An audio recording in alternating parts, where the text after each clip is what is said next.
The story of James City County is the story of the nation. New World and Old coming together to create a place unlike any other.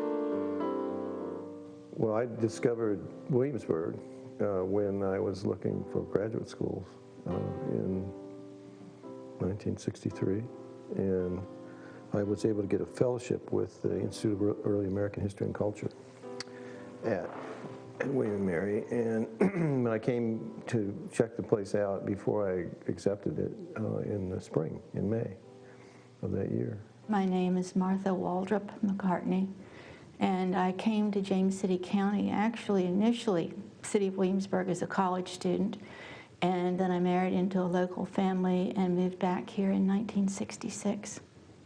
I've been here ever since. I remember, coming in, there were little drugstores on the corner in Merchant Square, and people were talking about the wall. I said, oh, yeah, World War II. Oh, no, the Civil War, oh boy, where are you from? I said, I'm Ohio, I really started doing historical research as a hobby, and found that I took to it like a duck to water, that the same turn of mind that made the diagnostic work so easy for me also facilitated my work with the records. My first so-called archaeological experience was in Ohio, working on an Indian mound site as a complete amateur. A friend of mine owned the property, and we went out, and there was this burial mound, and he said, let's go look at this. I said, that sounds good. And then we went, that just sort of got me interested. And what really caught my attention was what had been done at Jamestown, and that was kind of where historical archaeology began, period, in the country. J.C. Harrington and John Cotter had done excavations for the 350th commemoration in the 1950s. And I had just stumbled upon accidentally in the school library back in Ohio an aerial photograph of the excavations of the 50s. And it showed this real geometric pattern of trenches. And I thought, boy, wow, that just totally appealed to me. And I thought, wouldn't it be, I'd known that there was an early settlement somewhere before Plymouth, somewhere on the East Coast, and then I realized it was Jamestown. And I thought, wow, wouldn't it be interesting to be involved someday and at least go visit that site and go to where the first settlement was. There is a great deal that can be learned, and I think a lot of times people just aren't patient about doing the work and getting down to it. Case in point is Jamestown Island, when I did the work there. I don't think anyone expected that it would yield the results it did, and it was my great pleasure to make the Park Service gasp, But the records, in truth, were a lot better than most people assume, and so we put together what amounted to a very large mosaic of the island. I had a connection through my wife, who became a hostess at Colonial Williamsburg, and somebody that she had worked with, his husband worked for Ivor Noel Hume in the archaeological department at Williamsburg, Colonial Williamsburg. So heard that they were looking for volunteers to come out for one weekend at a site, at a housing development, where housing development was going in at Denby, near Newport News. And so I just showed up one day there, and it took about 30 seconds for me to be totally hooked in archaeology. I mean, I went down, I found a pipe stem, a little round pipe. I thought, holy moly. This is, how old is it? And he said, well, 18th century. I was floored, And so I started out, as an amateur volunteer. It is difficult, but it's so rewarding. When I was working on Jamestown, I had the pleasure of going through microfilms of a group of documents in what's called the Farrar papers that are in Cambridge. And among those records was a census that dates to March 1620. And because of the old and new style calendar transition, it was dated 1619. I dated it to 1620 on the basis of ship arrivals and the establishment of various communities and so on. But we knew for a fact, how many Africans were here at that point in time. If you fast forward to the 1624 census and 1625 muster, you find references to these early African people who were treated as servants. You find lots of records pertaining to both the Africans and the Indians in the, what I would call, overarching records of government, the legislative records, that kind of thing, records generated by the Governor's Council. And indeed, the information is there if we look for it. Well, a good example of archaeology bringing something out of the shadows is discovering that there's so much in a time capsule way had survived at Jamestown, of early Jamestown, and beginning at least 18 years ago, we all began to think, gee, there's going to be a 400th anniversary, and there was a big deal in 1907, and there was a sort of big deal in 1957, and how could it be different? What was lost has been found. It was considered that the actual, or the site, that which was going to be commemorated is just going to be symbolic because it's gone. That is, the early part of Jamestown is gone. And the fact that it's been found, it's like, so I've heard people say it's like a birthday present. We're just unwrapping it. It's been waiting for 400 years to tell the story and to give it substance. I would say that it's important for people to realize that the history of James City County really is sprinkled across the landscape from one part of the county to the other. Whether you're speaking of something like Carter's Grove or Green Spring Plantation, or you're up near Toano, the Chickahominy Shipyard over there on the Chickahominy River, Hickory Neck Church, the Free Black community at Centerville, the other one over there by Ware Creek. You've got Stonehouse, you've got Rev War sites all over the place, historic roads. There's so much here. A real positive outcome of the development pressure on all these other sites along the James River in New York and around, from almost Jamestown period, very close, taught a generation of archaeologists to be able to see and understand what they're finding. A good example is that, John, I could make a strong argument that J.C. Harrington, Pinky Harrington, in 1939 found James Fort. He did. He uncovered the wall that we went back and said, that looks kind of interesting, and uncovered this area. Fortunately, recorded it very well, so we can go back to it. And this was a part of the fort, but he hadn't. Well, two reasons I think he didn't realize that's what it was. That they were looking for a fortress, something that was really a major thing. And we had learned, a few archaeologists that had done rescue work, that how ephemeral and how almost invisible the signs are left from fortifications from the 17th century, because we'd had other shots at it and opportunities. So then we could recognize that it could be this, and then finding all the dots and dashes to prove it took a long time, but there's no doubt, absolutely no doubt about what's been found here. But we couldn't have done it without that educational byproduct of scrambling around in front of bulldozers. Far be it from me to say who was the real Pocahontas, but the fact is she was a little girl, and I don't think he was a drooling lecher. He just was a person who had worldwide experience. He had gone into wilderness areas, so his survival skills were really important to the colony. He made friends with a little Indian girl. But as far as romance and all that, there was no evidence of anything of that sort. James Fort, that is an artifact. It's a big thing. You can't pick it up and put it in a museum. But to be able to stand in that space, this is what I wanted to do when I first came to Jamestown, was to stand in the middle of, this is the nucleus of America, modern America. It is. All of this is hooked to the discovery that sweet-scented tobacco could be grown here and that it was a marketable money crop.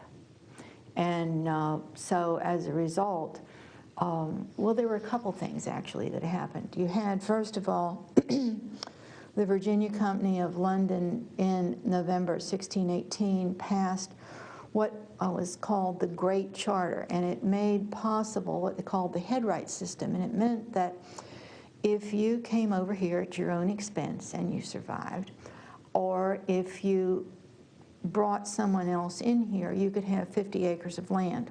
So here we have tobacco, which is a money crop and requires the need for land, a means of acquiring land. You need laborers to grow that tobacco.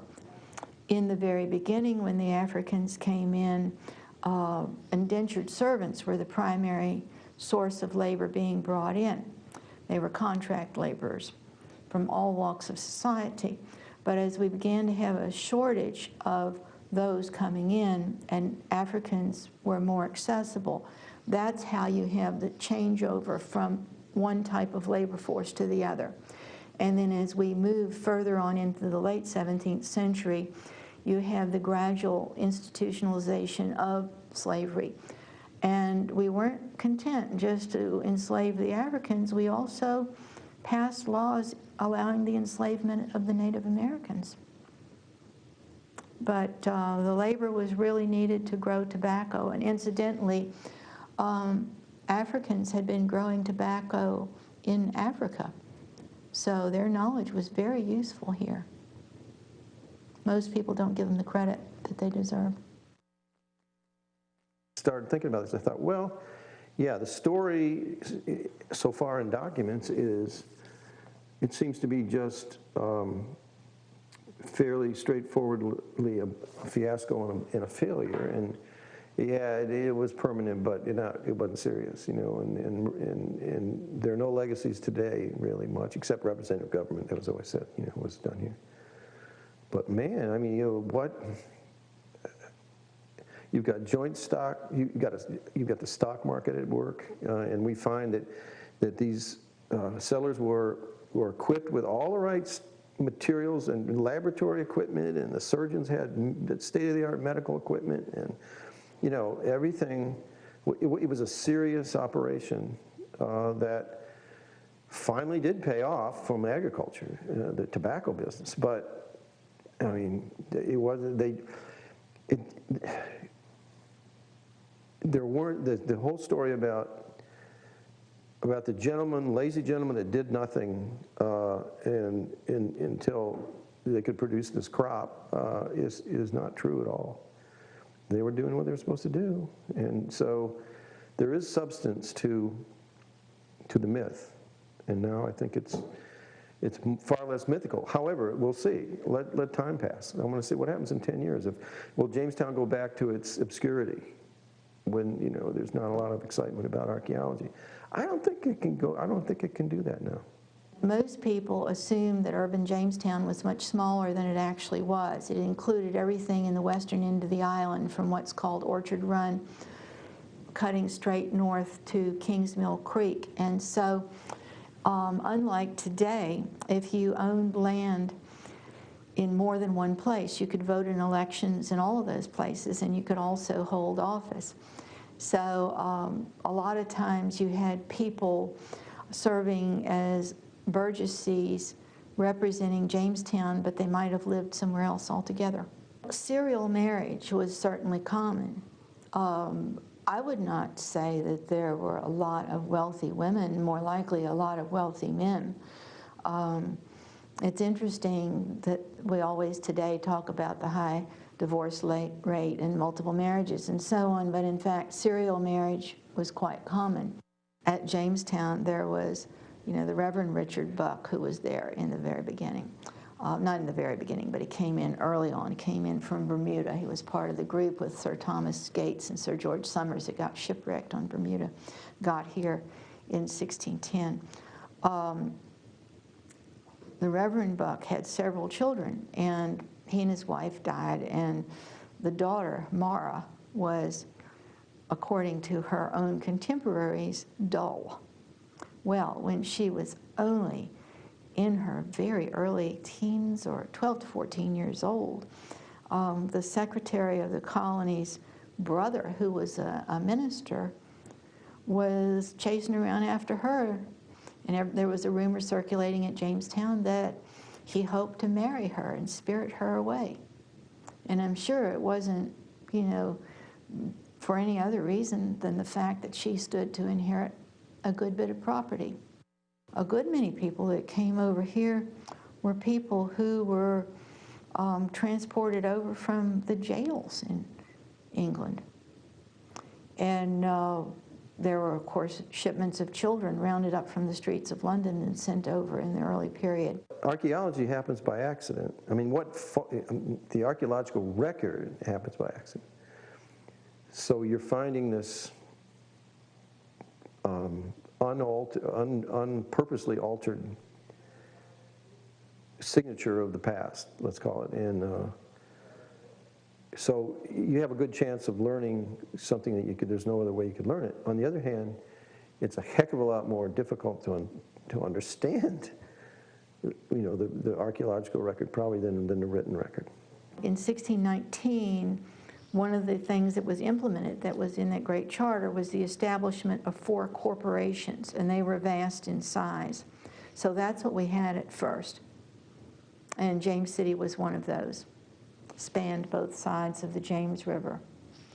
And you had Charles City in the same vein. You had Elizabeth City and you had Henrico. For the most part, the representatives, the burgesses, were elected by not just the people. Remember, females could not vote, ethnic minorities could not vote, only free white male property owners. Indentured servants couldn't vote. So it was very limited. You got into a lot of trouble if you said anything bad about government officials. That was really a no-no. And one of the biographies I was editing the other night, somebody repeated something that somebody else said in the woods in Martin's Hundred. And what they were saying was that a couple members of the Governor's Council were basically price gouging on the cost of nails. And for that transgression, which wasn't even backed up by a confession or anything else, the alleged person was whipped. There were people who were whipped for having sex. Women who did that were made to stand up in church wearing a white sheet and holding a wand. They were using public shaming as a mode of chastisement. Sometimes they were whipped. One of the most cruel examples I can think of, there was a young servant who was up at Shirley Hundred who raped a couple little girls, and they were brought to Jamestown. And the mothers were whipped because they didn't tell on him, talk about the crime, and the young girls were punished for their participation in this. The man was executed. One man who was in a fairly high position had his ears cut off because he had sent some official correspondence to officials in England without the approval of the Council of State. So it was kind of a brutal and bloody era. The new development that came in forced the issue to be working on places that ordinarily would be probably ignored, and then found all this very rich, interesting, significant part of American history that would bring it out of the shadows, would bring the documents to bear on it that people had ignored or couldn't even understand. I mean, it's such archaic English. It's hard to understand. And put them together, and you know, there's at least one chapter, if not 3, to put at the beginning of the history books, because archaeology forced it. What we are today comes from our history. What are we without our past, without our roots? And I think that it's unfortunate that more people don't know and appreciate not just their personal origins, but the origins of the area, how we evolved into the community that we are today. it's, I think, very unfortunate that history often is presented as something dry and a good cure for insomnia and all that. But the truth is that if you look at the records, you find that that's anything but the case. And there are moments to be proud of and there are moments to be ashamed of. But it's all us. We're all a product of our ancestors and our environment. And our cultural heritage is really important.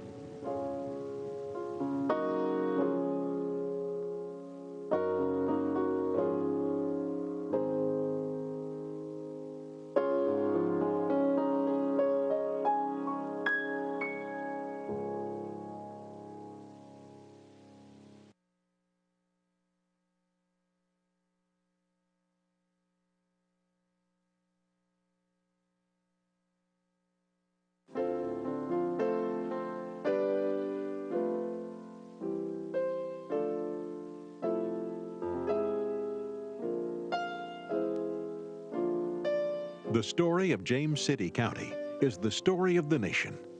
New world and old coming together to create a place unlike any other. More people know me by Sam than any other name. That's a nickname my daddy started calling me Sam when I was a little boy. And I went with him everywhere he went, and he always called me Sam. So I grew up right right on the same farm I live on now. I grew up, which is on the Old Stage Road Farm, which is across the road from Stonehouse. People can identify it because it's across the road from Stonehouse. I grew up in Richmond. My parents moved to Virginia from New England during the First World War. My dad was stationed in Petersburg, and he has always been a good entertainer, and so he was with what was then like the USO at Camp Lee. So he was able to pick up his extra money for school by playing the organ and directing choirs in big churches, because he'd learned how to do that as a little boy.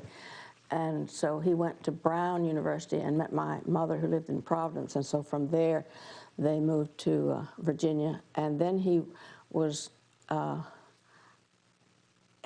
decided to go to Richmond. He was wooed there by St. James Episcopal Church, which was at that time next to Beth Ahaba Synagogue, and so he played at both those places. So I grew up during the Depression. Didn't know anything else. Never bothered us because we lived in the country. Other than we did eat potatoes for 3 weeks one time straight because that's all we had. But we didn't know any difference. And that didn't bother us either. My daddy farmed. His father, of course, he was from a farming family, and my daddy farmed.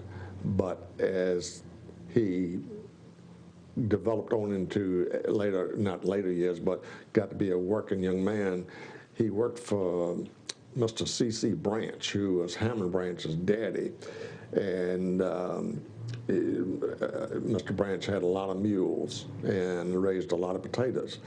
And my dad said, Mr. Branch, I'm going to buy a truck.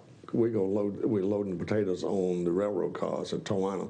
I'm going to buy a truck, and I can move more barrels of potatoes on this truck than I can a wagon if you'll give me a job hauling them. And so he bought his first truck, and I don't know what year it was. It was somewhere around 1916, I think, was when he bought his first truck, which, of course, was a Model T. And I think he hauled like 8 barrels of potatoes on that, maybe 6 to 8 barrels of potatoes on it. And he developed from there on into the trucking business, and that became his main line of business versus farming. He still farmed, but it was more of a sideline thing. So my mother and dad she was very active in the community, which I realized was important, and I would go with her. My brother was 8 years older than I, and so she was involved in the PTA by then, so I would go with her to the PTA meetings, and I'm still doing that.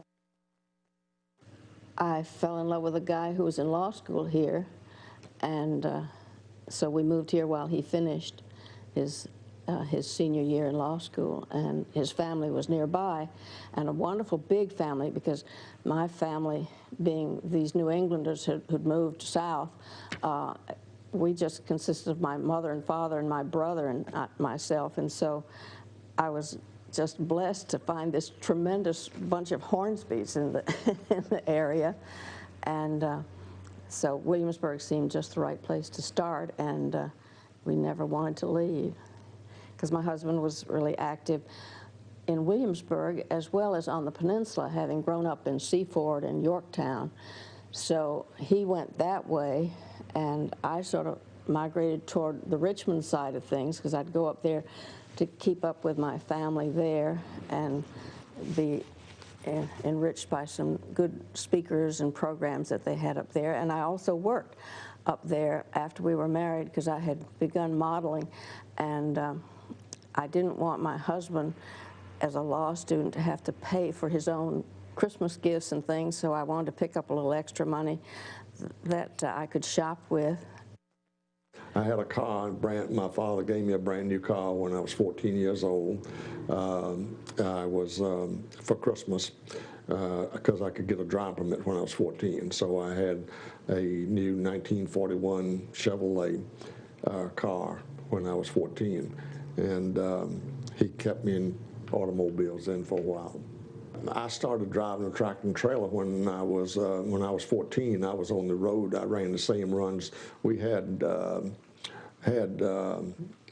ICC rights for 9 states on the East Coast, and I ran the same runs and the other truck drivers did when I wasn't in school, of course. But I did go to school. I didn't stay out of school to drive a truck, but I drove a truck every summer and on weekends and so forth, and I drove tractors and trailers just like they did. My first years of working at Matthew Whaley to improve the library, I had a great two cohorts in Stella Nyman and Ella Mae Parker, and we went to the school board to improve the library. And I just realized Ella Mae was from Kansas, Stella was from New England, and they'd had a different experience for education and community support for education. And so they were able to enrich our awareness here locally. Virginia had been kind of slow in that. They had tutors and private schools, but for the public schools, they hadn't really brought their budgets into play in a realistic way. We would go up to a meeting in a little room upstairs over the theater with Rawls Bird, who was the superintendent. Now there's a school named for him. And we'd say, you know, we need teacher salaries to be raised and all these things, because at that time the teachers were just really the old maid sisters who lived at home and didn't need a big salary. But by that time they had changed. Fortunately, I put myself 70 years ago, I guess, but it's important to realize that it's a profession now and not just a pastime for the members of the family who would like to help children read. I can remember my first day at school. I was scared to death, of course, because I'd never been around any amount of children before. And as I said, see, that'd be 1931. And back then, the roads and everything, the school buses and everything was entirely different. The first school bus that I rode on was a truck with a body built on the back, and it had 2 long seats down each side that we sat on. And because I was kind of small and knew the bus driver, he'd let me sit up in the cab with him, so I rode in the cab, which was a whole lot more comfortable sitting back on that wooden bench on each side. So I did get a chance to ride in the cab most of the time. Then I think the second year, of course, I think we actually got a school bus that actually had a school bus body on it, and Mr. Meadows had that school bus, I believe. And then once I got my driving permit at 14, I became a school bus driver then when I was 14 for Mr. Meadows at that time. But it was entirely different then. You know, we probably didn't have over maybe 20 children on a bus. Maybe the route that came up my way, which is the bus that I drove, probably didn't have over maybe 20. Might have had as many as 25, but most of the time around 20. And children's actions then was entirely different than they are now. I mean, it was a lot of fun, and you never saw fights on the bus or anything like that, I don't believe. Never had any discipline problems. I probably, because some of them were older than I was that I was driving, so I didn't try to discipline them. think we had a total of 5 buses that served Towing High School. And all 5 buses were individually owned by somebody. And what they'd do in the summertime, they'd slide this school bus body off, and then they'd use that vehicle